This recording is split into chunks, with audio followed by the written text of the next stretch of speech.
দেশের সকল সমুদ্র বন্দরকে ৩ নম্বর স্থানীয় সতর্ক সংকেত দেখাতে বলেছে আবহাওয়া অধিদপ্তর।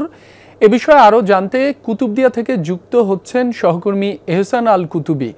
এহসান, প্লাবিত এলাকার সবশেষ চিত্র কেমন দেখছেন?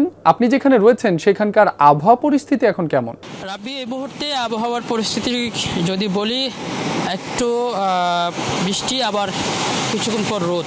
বাছাইকৃত লাল সরিষার দানা থেকে অত্যাধুনিক কোল্ড প্রেস মেশিনে তৈরি হয় প্রাণ সরিষার তেল, আসল ঝাঁঝে আসল স্বাদে। এখন কিন্তু আমরা রোদের দেখা পাচ্ছি সকাল থেকেই।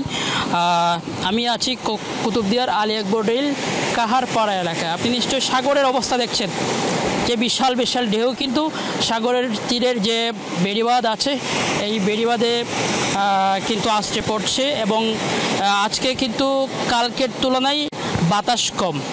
বাতাসের তীব্রতা কম থাকায় জোয়ারের পানি বৃদ্ধি পেলেও কালকে যে পরিমাণ পানি এখানে লোকালয়ে প্রবেশ করেছিল, আমি একটু যদি দেখাই, গতকালকের পানি কিন্তু এখনও পর্যন্ত আছে। এই যে দেখছেন বাড়িঘর, সেই বাড়িঘরে কিন্তু কালকে পানি প্রবেশ করেছিল, এবং এখনও পর্যন্ত পানি জলবদ্ধতা সৃষ্টি হয়েছে অনেক জায়গা দেখা যাচ্ছে।